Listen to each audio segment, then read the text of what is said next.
नमस्कार दोस्तों, जय हो स्टडी के लॉ प्लेटफॉर्म पे आपका स्वागत है। आने वाले 12 फरवरी को यूपी पीसीएसजे की प्रारंभिक परीक्षा होने वाली है। इसी को ध्यान में रखते हुए हमारे संस्थान के द्वारा सभी 9 माइनर एक्टों को क्रम वाइज पूरा किया जा रहा है। यह इस श्रेणी का अंतिम माइनर एक्ट है जिसमें हम प्रश्न उत्तर के माध्यम से सारे सेक्शन को उस माइनर एक्ट का देखते हैं। ठीक है, आइए इसी क्रम में आगे बढ़ते हुए आज जो हम माइनर एक्ट का डिस्कशन करेंगे वह है महिलाओं का कार्यस्थल पर लैंगिक उत्पीड़न प्रतिषेध अधिनियम 2013 और उससे संबंधित सेक्शन और प्रश्न को करते हुए इस एक्ट को ख़त्म करेंगे। ठीक है, तो आइए हम इस पर अध्ययन करते हैं कि जिसका पहला क्वेश्चन है कि महिलाओं का कार्यस्थल पर लैंगिक उत्पीड़न प्रतिषेध अधिनियम 2013 में कितने अध्याय एवं धाराएं हैं। ठीक है, तो इस अधिनियम में जो सारे अध्याय हैं वह कुल मिला के 8 अध्याय और 30 धाराएं हैं। जिसका सही उत्तर है वह है आपका ऑप्शन ए कि यह 8 अध्याय और 30 धाराएं हैं। अगर हम इस अधिनियम की बात करें तो इस अधिनियम को राष्ट्रपति की स्वीकृति 20 अप्रैल 2013 को मिली। ठीक है, तो राष्ट्रपति इसकी स्वीकृति कब देता है? 20 अप्रैल को।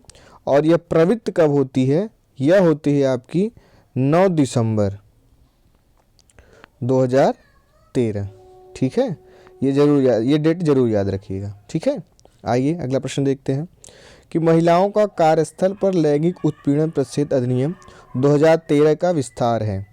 तो इसका जो विस्तार है वही बात हम हर वीडियो में बताते हैं। यह संपूर्ण भारत पर है और यह कब से है? 31/10/2019 जब से जम्मू कश्मीर राज्य का विलय भारत सरकार में हुआ है। तो अब सारे अधिनियम लगभग जम्मू कश्मीर तक कार्यरत होने लगे हैं। तो वो डेट याद रखिएगा, डेट भी पूछा जा सकता है। वह डेट है 31/10/2019। अगला प्रश्न है हमारा कि लोक संपत्ति को नुकसानी का निवारण अधिनियम 1984 किस दिन प्रवृत्त हुआ समझा जाएगा। तो ये एक हिसाब से गलत चीज़ें हैं इसमें, तो ये क्वेश्चन ही गलत है। इसमें इसे ये पूछना चाहिए था कि महिलाओं का कार्यस्थल पर लैंगिक उत्पीड़न अधिनियम 2013 प्रवृत्त कब हुआ। ठीक है, तो इसे सही कर लीजिएगा कि लोक संपत्ति, और यह जो इसका सही उत्तर है वह है क्या आपका 9 दिसंबर 1913। इसका जो ये प्रश्न ही गलत है, लेकिन आप इसे सही कर सकते हैं कि महिलाओं का कार्यस्थल पर लैंगिक उत्पीड़न अधिनियम 2013 कब प्रवृत्त हुआ। तो प्रवृत्त कब हुआ? 9 दिसंबर 2013। और राष्ट्रपति को स्वीकृति कब मिली थी? 22 अप्रैल 2013 को। ठीक है, सही कर लीजिएगा, 22 अप्रैल, 20 नहीं। हाँ, अगला प्रश्न है हमारा कि महिलाओं का कार्यस्थल पर लैंगिक उत्पीड़न प्रतिषेध अधिनियम 2013 के अंतर्गत कोई महिला तभी व्यथित महिला कहलाएगी जब वह निम्न आयु की हो। ठीक है, व्यथित महिला के बारे में किसमें बताया गया? धारा 2 के खंड क में। ठीक है, तो 21 आयु की हो कि वह व्यथित महिला कही जाएगी। तो कहा गया है किसमें? वह किसी भी आयु की हो। ठीक है, इसका जो सही उत्तर है वह है आपका ऑप्शन डी, किसी भी आयु का। ठीक है, तो महिला उत्पीड़न का मतलब ही है कि वह किसी भी आयु की महिला हो, उसमें कोई एज फैक्टर नहीं दिया हो, उसके साथ अगर कोई दुर्व्यवहार होता है तो वह यह अधिनियम उसे उस प्रकार के अपराध से संरक्षण प्रदान करता है। ठीक है, आइए अगला प्रश्न हम देखते हैं। अगला प्रश्न है हमारा कि इस अधिनियम यानी महिला का कार्यस्थल पर लैंगिक उत्पीड़न प्रतिषेध अधिनियम 2013 के अंतर्गत व्यथित महिला, जिसका उल्लेख कहाँ किया गया है? धारा 2 के क में व्यथित महिला के बारे में बताया गया है। ठीक है, तो यह कौन हो सकता है? जो कि किसी कार्यस्थल में प्रत्यार्थी द्वारा लैंगिक उत्पीड़न के किसी कार्य के अधीन रहने का अभिकथन करती है, किसी निवास गृह या गृह के संबंध में नियोजित है, या महिला जो किसी भी आयु की हो। तो ये जो उसका सही उत्तर है वह होगा आपका ऑप्शन डी, उपरोक्त सभी। अगला प्रश्न देखते हैं कि महिलाओं का कार्यस्थल पर लैंगिक उत्पीड़न प्रतिषेध अधिनियम 2013 के अंतर्गत कोई महिला व्यथित महिला होगी जब वह किसी कार्यस्थल पर नियोजित है, नियोजित नहीं है, नियोजित हो या नहीं है, या उपयुक्त सभी। ठीक है, तो ये भी दो के क में ही इसका भी है, तो इसका जो सही उत्तर होगा वो होगा आपका, ये तीनों होंगे, यानी ऑप्शन इसका होगा ऑप्शन डी, उपयुक्त सभी। अगला प्रश्न है हमारा का महिलाओं का कार्यस्थल, मतलब अब मैं डायरेक्ट यही अधिनियम बोलूंगा कि इस अधिनियम के अंतर्गत ये बात, हाँ, तो इस अधिनियम के अंतर्गत अध्यक्ष से अभिप्रेत है। ठीक है, अध्यक्ष को धारा 2 के ग में बताया गया है। ठीक है, आइए देखते हैं कि धारा 7 की उपधारा 1 के अधीन स्थानीय परिवाद समिति का अध्यक्ष, या धारा 8 की उपधारा 1 के अधीन स्थानीय परिवाद समिति का अध्यक्ष, या धारा 5 की उपधारा 1 के अधीन अधिसूचित अधिकारी, या धारा 5 की उपधारा 1 के अधीन जिलाधिकारी। अध्यक्ष से अभिप्रेत क्या है? तो 2 के ग में इसमें बताया गया, इसका जो सही उत्तर है वह आपका ऑप्शन है धारा 7 की उपधारा 1 के अधीन स्थानीय परिवाद समिति का अध्यक्ष। अगला प्रश्न है हमारा कि महिलाओं का कार्यस्थल पर लैंगिक उत्पीड़न प्रतिषेध अधिनियम 2013 के अंतर्गत धारा 5 के अधीन अधिसूचित अधिकारी से अभिप्रेत है। क्या है? अध्यक्ष, जिलाधिकारी, नियोजक या पीठासीन अधिकारी। ठीक है, तो जो अधिसूचित अनुसूचित अधिकारी है वह किसमें इसका उल्लेख है? धारा 2 के घ में। ठीक है, ग में अध्यक्ष के बारे में बताया गया है, जो कि धारा 7 के अंतर्गत आया, और धारा 5 के अंदर किसके बारे में बताया गया है? वह होगा आपका ऑप्शन जिला अधिकारी। ठीक है, अगला प्रश्न देखते हैं हम लोग कि इस अधिनियम के अंतर्गत घरेलू कर्मकार से ऐसी महिला अभिप्रेत है जो किसी गृह में कार्य करती है। घरेलू कार्यकार के बारे में बता रहा है, तो ये परिभाषा घरेलू कर्मकार किसमें दिया गया है? धारा 2 के अंग में। ठीक है, और इसमें क्या क्या है? जो नगद या वस्तु के रूप में पारिश्रमिक के लिए अस्थायी, अस्थायी, अंशकालिक या पूर्णकालिक आधार पर नियोजित है। इसमें नियोजक के कुटुंब की कोई सदस्य महिला सम्मिलित नहीं है। तो जो इसका सही उत्तर है वह है आपका ऑप्शन डी, उपयुक्त सभी। अगला प्रश्न है कि इस अधिनियम के अंतर्गत आंतरिक समिति को धारा किसमें बताया गया है? 2 के ज में इसका उल्लेख किया गया है, और उस आंतरिक समिति के अंतर्गत से क्या अभिप्रेत है उसके बारे में पूछ रहा है। धारा 4 के अधीन गठित आंतरिक परिवाद समिति, धारा 6 के अधीन गठित आंतरिक परिवाद समिति, धारा 7 के अधीन या धारा 8 के अधीन। तो जो इसका आपका सही उत्तर होगा वह होगा आपका ऑप्शन ए, धारा 4 के अधीन। अगला प्रश्न है कि इस अधिनियम के अंतर्गत स्थानीय समिति, ठीक है, स्थानीय समिति की बात कर रहा है, अभी आंतरिक समिति की बात कर रहा था जिसका धारा 4 में उल्लेख था, 2 ज में। अब पूछ रहा है स्थानीय समिति जिसका 2 6 में इसका उल्लेख है। ठीक है, यह किस धारा? धारा 4, धारा 6, धारा 7 या धारा 8। तो यह किस में है? ऑप्शन बी, धारा 6 के अधीन स्थानीय समिति के बारे में बताया है।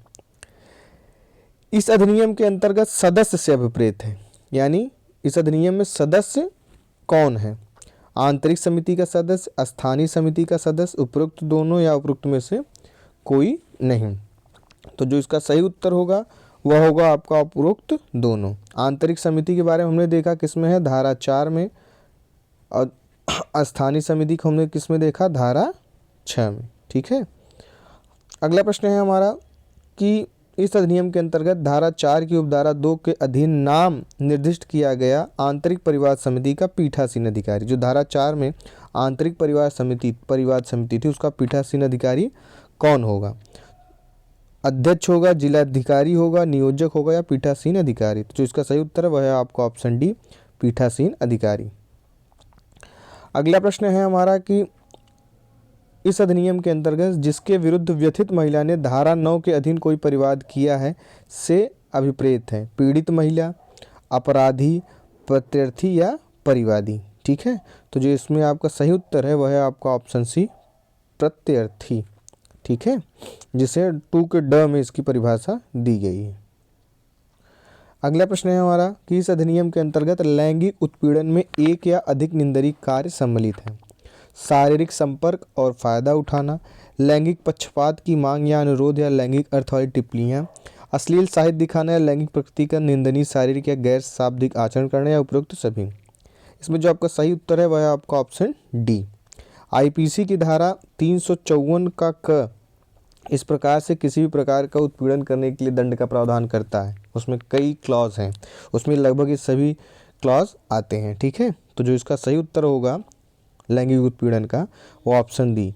और उसके बाद हम एक और सेक्शन पढ़ते हैं जिसमें बालकों के किसी प्रकार से लैंगिक या किसी भी उत्पीड़न से है, यही माइनर एक्ट में 2012 वाला, उसमें भी इसके बारे में हम अध्ययन करते हैं और दंड का प्रावधान देखते हैं। यहाँ भी हम देख रहे हैं कि लैंगिक उत्पीड़न का अर्थ क्या है। ठीक है, ये परिभाषा पूछिए तो वही परिभाषा लगभग हर जगह है, ऑप्शन डी। इस अधिनियम के अंतर्गत कोई सेक्टर किसी कार्य स्थल में संबंध से असंगठित सेक्टर होगा यदि उसमें कर्मकारों की संख्या, असंगठित सेक्टर पूछ रहा है तो असंगठित सेक्टर कौन होता है? 50 से कम व्यक्ति हो, 10 से कम हो, 10 से अधिक हो, 10 से अधिक किंतु 50 से कम है। तो इसका जो सही उत्तर है वह है आपका ऑप्शन बी, 10 से कम। अगला प्रश्न है कि इस अधिनियम के अंतर्गत लैंगिक उत्पीड़न से निवारण संबंधी प्रावधान किस धारा के अंतर्गत किया गया है?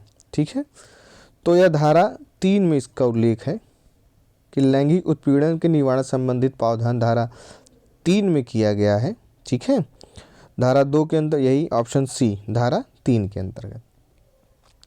अगला है कि इस अधिनियम के अंदर किस स्थान पर महिलाओं के, वही बात है, कहीं भी, गृह में, कार्यस्थल पर या अनियोजित स्थान पर, तो जिसका सही उत्तर है यह है आपका ऑप्शन सी, अनियोजित स्थान पर, सॉरी कार्यस्थल पर, जहाँ वह कार्य अधिनियम से ही पता चलता है। इस अधिनियम के अंतर्गत अन्य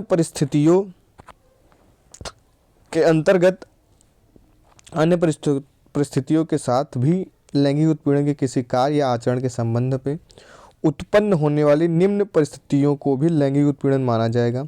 कौन कौन से हैं? नियोजन में अधिमानी व्यवहार, अहितकारी व्यवहार का वर्तमान या भावी नियोजन की परिस्थिति के बारे में अंतर्निहित या अस्पष्ट वचन देना, उसके कार्य में हस्तक्षेप करना या उसके लिए अभित्रासमय या आपराधिक या शत्रुतापूर्ण कार्य या वातावरण सृजित करना, उसके स्वास्थ्य या सुरक्षा को प्रभावित कर सकने वाले अपमानजनक आचरण करना। तो इसमें जो उत्तर होगा आपका ऑप्शन सी, उपरोक्त सभी भी आते हैं। ठीक है, वही आंतरिक परिवाद समिति का गठन धारा 4, उससे संबंधित देख लेते हैं। पहले प्रश्न इसमें यही है कि इस अधिनियम के अंतर्गत आंतरिक परिवार समिति का गठन संबंधी प्रावधान किसमें किया गया है? तो हमने ऊपर ही पढ़ा, ये तो परिभाषा हो गई, वो है आपका ऑप्शन सी, धारा 4 के अंतर्गत।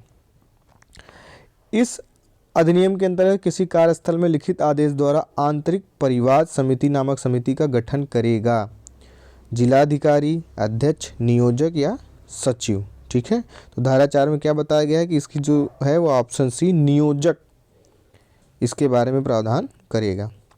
अगला है कि इस अधिनियम के अंतर्गत आंतरिक परिवाद समिति में पीठासीन अधिकारी होगा। पीठासीन अधिकारी कौन होगा इसमें? अध्यक्ष नियोजित महिला, वरिष्ठ स्तर की नियोजित महिला या सचिव महिला।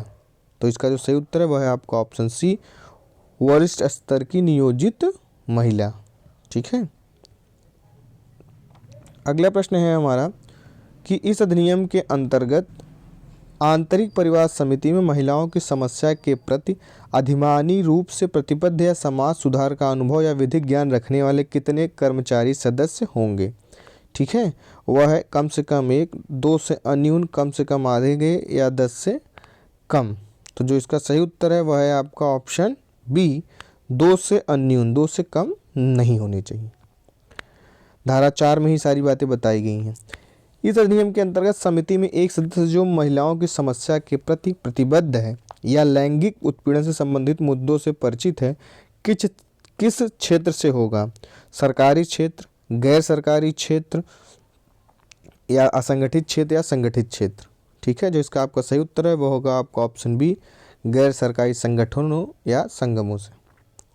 अगला प्रश्न है हमारा कि इस अधिनियम के अंतर्गत आंतरिक परिवाद समिति में नाम निर्दिष्ट सदस्यों में कितनी महिला सदस्य होंगी? आधे से अधिक सदस्य, कम से कम आधे सदस्य, कम से कम 3 सदस्य या कम से कम 5 सदस्य। जिसका सही उत्तर होगा वह होगा आपका ऑप्शन बी, कम से कम आधे सदस्य इस प्रकृति के होंगे। इस अधिनियम के अंतर्गत आंतरिक परिवार समिति का पीठासीन अधिकारी और सदस्य नाम निर्देशन से कितनी अवधि तक पद धारण करेगा। ठीक है, यह भी 4 में बताया गया है, 3 वर्ष से अनधिक, 5 वर्ष से अनधिक, या 7 वर्ष से अनधिक, या 10 वर्ष से अनधिक। जो इसका सही उत्तर है वह है आपका ऑप्शन ए, 3 वर्ष से अनधिक। इस अधिनियम के अंतर्गत, उत्पीड़न प्रतिषेध अधिनियम के अंतर्गत आंतरिक परिवार समिति का अध्यक्ष व सदस्य को पद से हटाए जाने के आधार के संबंध में क्या असत्य है।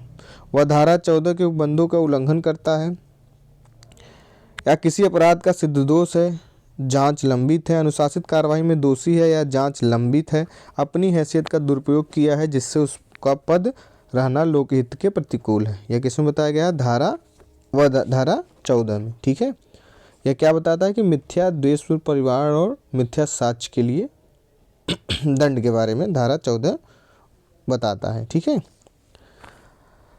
अगला प्रश्न देखते हैं कि इस अधिनियम के अंतर्गत जिलाधिकारी की अधिसूचना संबंधी प्रावधान किस धारा के अंतर्गत किया गया है। ठीक है, धारा 4 के अंतर्गत, धारा 5 के अंतर्गत, धारा 6 के अंतर्गत, या धारा 7 के अंतर्गत। जो इसका सही उत्तर है वह आपका ऑप्शन बी, धारा 5 के अंतर्गत जिला अधिकारी के अधिसूचना से संबंधित है। अगला है कि इस अधिनियम के अंतर्गत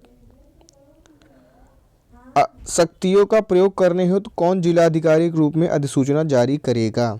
समुचित सरकार, राज्य सरकार, केंद्र सरकार, या राष्ट्रपति। तो धारा 5 में किसके बारे में बताया गया है, ऑप्शन ए, समुचित सरकार ऐसी बात करता है। किसमें, धारा 5 में इसके बारे में उल्लेख है।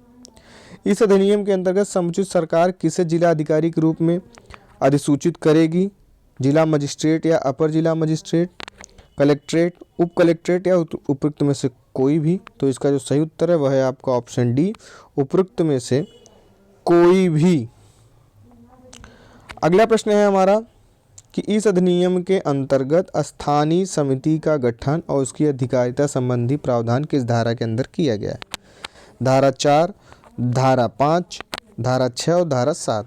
तो इसका जो सही उत्तर है वह है आपका ऑप्शन डी, सी, धारा सी के अंतर्गत, 6 के अंतर्गत। तो इस अधिनियम के अंतर्गत स्थानीय समिति का गठन विकास हेतु किया जाएगा, विभागीय जांच हेतु, अधिकारों पर नियंत्रण हेतु, दंडात्मक कार्यवाही करने हेतु, या लैंगिक उत्पीड़न के लिए परिवाद ग्रहण करने हेतु। जो इसका सही उत्तर होगा धारा 6 में क्या बताया गया, ऑप्शन डी, लैंगिक उत्पीड़न के लिए परिवाद ग्रहण करने हेतु। अगला प्रश्न है कि इस अधिनियम के अंतर्गत स्थानीय समिति का गठन किसके द्वारा किया जाएगा। कलेक्टर द्वारा, जिला मजिस्ट्रेट द्वारा, नियोजक द्वारा, या जिलाधिकारी द्वारा। तो इसका जो सही उत्तर है वह आपका ऑप्शन डी, जिलाधिकारी द्वारा। अगला प्रश्न है कि इस अधिनियम के अंतर्गत स्थानीय समिति का गठन किस जिले में किया जाएगा। ऐसे स्थानों पे जहां 10 से कम कर्मकार होने के कारण आंतरिक समिति गठित नहीं की गई है, परिवाद स्वयं नियोजक के विरुद्ध है, उपरोक्त दोनों, या उपरोक्त में से केवल ब। तो जिसका सही उत्तर है वह है आपका ऑप्शन सी, उपरोक्त दोनों। धारा 6 में इसका उल्लेख है। इस अधिनियम के अंतर्गत जिलाधिकारी जनजाति क्षेत्रों में परिवाद ग्रहण करने के लिए और कितनी अवधि के भीतर स्थानीय समिति को भेजने के लिए नोडल अधिकारी पदाभित करेगा। 5 दिन की अवधि के लिए, 7 दिन की अवधि के लिए, 15 दिन की अवधि के लिए, या 30 दिन की अवधि के लिए। तो जो इसका सही उत्तर है वह है आपका ऑप्शन बी, 7 दिन की अवधि के लिए। अगला है कि इस अधिनियम के अंतर्गत स्थानीय समिति का विस्तार है संपूर्ण जिले में, संपूर्ण तहसील में, संपूर्ण तालुक में, या जिले के उन क्षेत्रों में जहां पर वह गठित की गई है। तो इसका सही उत्तर होगा वह होगा आपका ऑप्शन डी। धारा 6 ही बता रही है सब बातें। इस अधिनियम के अंतर्गत स्थानीय समिति का पीठासीन अधिकारी और सदस्य नाम निर्देशन से कितनी अवधि तक पद धारण करेगा। 3 वर्ष, 5 वर्ष, 7 वर्ष से अनधिक, या अगला ऑप्शन क्या है, 10 वर्ष से अनधिक। तो इसका आपका सही उत्तर है वह है आपका ऑप्शन ए 3 वर्ष से अनधिक। ठीक है, अगला प्रश्न देखते हैं कि इस अधिनियम के अंतर्गत अनुदान और संपरीक्षा संबंधी प्रावधान किस धारा के अंतर्गत किया गया है। ठीक है, धारा 7, धारा 8, धारा 9 के अंतर्गत या धारा 10 के अंतर्गत। तो अनुदान और संपरीक्षा धारा 8 के अंतर्गत। ठीक है, आपके सारे धारा इससे कंप्लीट हो रहे हैं और चीज़ें भी, ये भी अगर ध्यानपूर्वक करेंगे तो काफ़ी हेल्प मिलेगी आपको। इस अधिनियम के अंतर्गत धारा 8 के अंतर्गत लेखाओं को किस रीति में रखा और संरक्षित किया जाएगा, जो केंद्रीय सरकार से परामर्श से विहित हो या जो राज्य सरकार के परामर्श से विहित की जाए, जो समुचित सरकार के परामर्श से विहित की जाए, या अगला है आपका जो राज्य महालेखाकार के परामर्श से विहित की जाए। तो इसका जो सही उत्तर है वह है आपका ऑप्शन डी, जो राज्य के महालेखाकार के परामर्श से विहित की जाए। 9 से 11 संबंधित धारा 9-11 संबंधित प्रश्न है यह कि इस अधिनियम के अंतर्गत लैंगिक उत्पीड़न का परिवाद संबंधी प्रावधान किस धारा के अंतर्गत है। ठीक है, तो यह किस धारा के अंतर्गत है, धारा 7, धारा 8, धारा 9, धारा 10। तो लैंगिक उत्पीड़न का परिवाद धारा 9 के अंतर्गत, ऊपर भी चर्चा हुई थी। इस अधिनियम के अंदर परिवाद किसके द्वारा लाया जा सकता है, वही व्यथित महिला द्वारा, उसके माता पिता द्वारा, स्थानीय समिति द्वारा या जिलाधिकारी द्वारा। ठीक है, तो जो इसका सही उत्तर है वह है आपका ऑप्शन ए, व्यथित महिला। धारा 9 में इसके बारे में बताया गया है। अगला प्रश्न है हमारा कि इस अधिनियम के अंतर्गत व्यथित महिला द्वारा लैंगिक उत्पीड़न की घटना की तारीख से कितनी अवधि के भीतर परिवाद किया जाएगा। ठीक है, तो वह होगा 3 मास के भीतर, श्रृंखलाबद्ध घटनाओं की दशा में अंतिम घटना की तारीख से 6 माह के भीतर, 3 मास के भीतर या अंतिम घटना की तारीख से 6 माह के भीतर, या उपरोक्त अ और ब। जो इसका सही उत्तर होगा वह होगा आपका ऑप्शन डी, उपरोक्त अ और ब दोनों। इस अधिनियम के अंतर्गत धारा 9 के अंतर्गत लिखित में परिवाद किया जाएगा। आंतरिक परिवाद समिति, स्थानीय समिति, जिलाधिकारी या उपरोक्त ए व बी दोनों। तो इसका सही उत्तर है उपरोक्त अ और बी। अगला प्रश्न है हमारा कि इस अधिनियम के अंतर्गत व्यथित महिला के कारण या अन्यथा परिवाद प्रतिषेध के अंतर्गत व्यथित महिला के शारीरिक या मानसिक असमर्थ या मृत्यु के कारण या अन्यथा परिवाद करने में असमर्थ होने पर उसकी ओर से किसके द्वारा परिवाद किया जाएगा। ठीक है, उसके विधिक वारिस या विहित व्यक्ति द्वारा, उसके माता पिता द्वारा, स्थानीय समिति द्वारा या जिलाधिकारी द्वारा। तो इसका सही उत्तर है वह है आपका ऑप्शन ए, उसके विधिक वारिस या विहित व्यक्ति द्वारा। अगला प्रश्न है हमारा कि इस अधिनियम के अंतर्गत सुलह संबंधी प्रावधान किस धारा में किया गया है। धारा 7, 8, 9, 10। तो इन सब के बारे में हम देख ही चुके हैं। जो इसका असली उत्तर है वह धारा डी, धारा 10। इस अधिनियम के अंतर्गत सुलह के माध्यम से व्यथित महिला एवं प्रत्यार्थी के बीच किसके द्वारा मामलों का समाधान करने का उपाय किया जाएगा। आंतरिक समिति या स्थानीय समिति, जिलाधिकारी, नियोजक या मध्यस्थ। जो इसका सही उत्तर होगा वह होगा आपका ऑप्शन है आंतरिक समिति या स्थानीय समिति। अगला प्रश्न है कि इस अधिनियम के अंतर्गत सुलह के संबंध में निम्न में से क्या नहीं है। सुलह धारा 11 के अधीन जांच करने के पूर्व की जाएगी। सुलह व्यथित महिला से अनुरोध पर होगी, ये भी होगा। सुलह आंतरिक समिति या स्थानीय समिति द्वारा की जाएगी, या सुलह धन संबंधी समाधान के आधार पर की जाएगी। तो ये उत्तर सही नहीं है। इसका जो सही उत्तर है वह है आपका ऑप्शन डी। अगला प्रश्न है कि इस अधिनियम के अंतर्गत जहां सुलह के आधार पर समाधान हो जाता है वहां आंतरिक समिति या स्थानीय समिति कार्यवाही करने के लिए मामला किसे भेजेंगे। जिलाधिकारी को, नियोजक को, राज्य सरकार को या उपरोक्त ए और बी दोनों को। धारा 10 में इसके बारे में प्रावधान किया गया है। तो यह किसमें है, उपरोक्त दोनों, ए और ब में। अगला प्रश्न है हमारा कि इस अधिनियम के अंतर्गत जहां आंतरिक समिति या स्थानीय समिति की जांच की कार्यवाही में प्रथम दृष्टया समाधान होता है कि मामला विद्यमान है, तो वह भारतीय दंड संहिता कि धारा 509 के अधीन परिवाद किसे भेजेगी? न्यायालय, जिलाधिकारी, पुलिस या नियोजक? तो इसका जो सही उत्तर है वह है आपका ऑप्शन सी, पुलिस। और इसके बारे में किसमें बताया गया? धारा 11 में। ठीक है। अगला प्रश्न है हमारा, किस अधिनियम के अंतर्गत धारा 11 की उपधारा 1 के अधीन पुलिस को परिवार प्रथम दृष्टया समाधान होने के कितने दिन के भीतर भेजा जाएगा? 5 दिन, 7 दिन, 10 दिन या 15 दिन? इसका सही उत्तर है आपका ऑप्शन बी, 7 दिन के अंदर पुलिस को प्रथम दृष्टया समाधान का परिवाद भेजना होगा। अगला प्रश्न है हमारा, किस अधिनियम के अंतर्गत धारा 11 के अंतर्गत जांच कितने दिन के भीतर पूरी हो जानी चाहिए? 30 दिन, 60 दिन, 90 दिन या 120 दिन? जो आपका सही उत्तर है वह है आपका 90 दिन, ऑप्शन सी। अगला प्रश्न है अब हमारा कि इस अधिनियम के अंतर्गत व्यथित महिला के अनुरोध पर आंतरिक समिति या स्थानीय समिति द्वारा नियोजक को की गई सिफारिशों के संबंध में क्या सही नहीं है?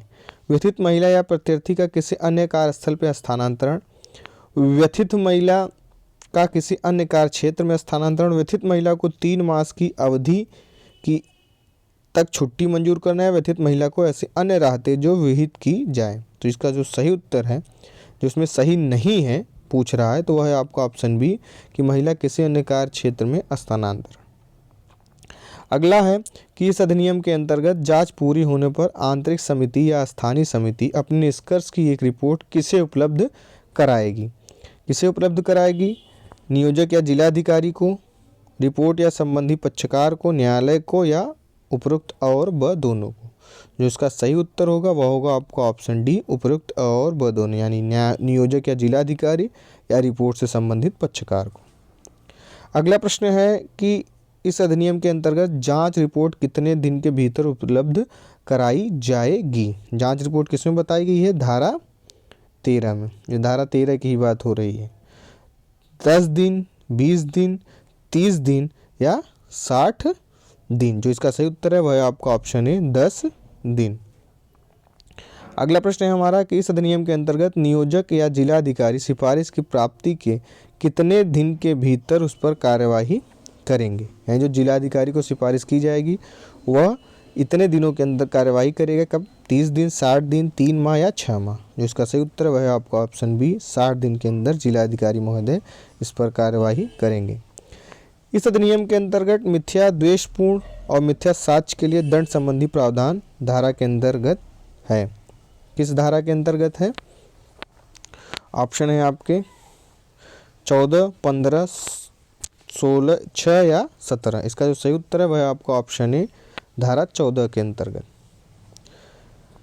इस अधिनियम के अंतर्गत परिवाद को सिद्ध करने या पर्याप्त सबूत उपलब्ध कराने के मात्र असमर्था परिवादकर्ता के विरुद्ध मिथ्या द्वेषपूर्ण परिवाद और मिथ्या साक्ष्य के लिए कार्यवाही करने के लिए आकर्षित करेगी।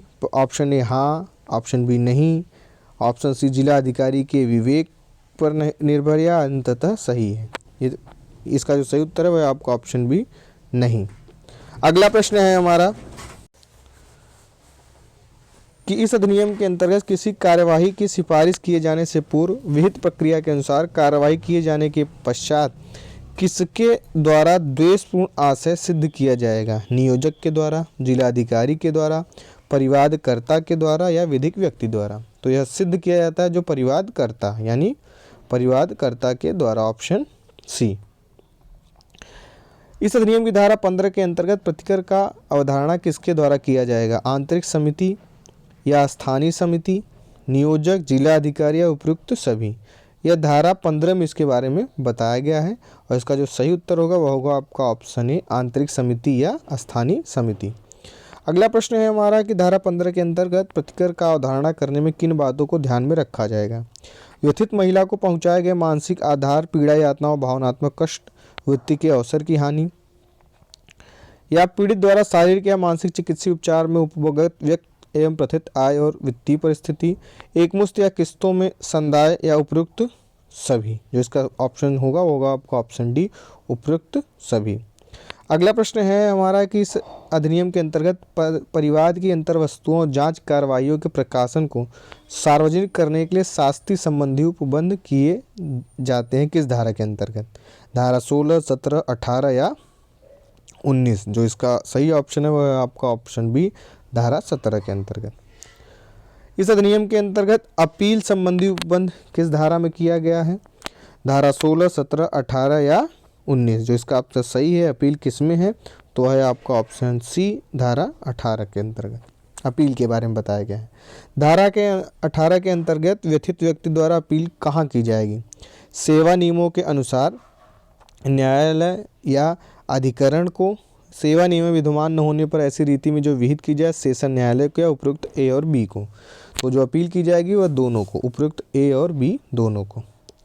इस अधिनियम के अंतर्गत धारा 18 के अंतर्गत अपील सिफारिशें जो हैं वो कितने दिन के भीतर की जाएंगी? 10 दिन, 20 दिन, 30 दिन या 90 दिन? सही उत्तर है आपका 3 महीने यानी 90 दिन। अगला प्रश्न है हमारा, बस आज का प्रश्न यहीं तक है। बहुत बहुत धन्यवाद। इन सारे प्रश्नों को देखिए, इनकी व्याख्याओं को देखिए, निश्चित रूप से आपके एग्ज़ाम के लिए बहुत लाभकारी और हितकर होगा। बहुत बहुत धन्यवाद। आपका दिन शुभ हो।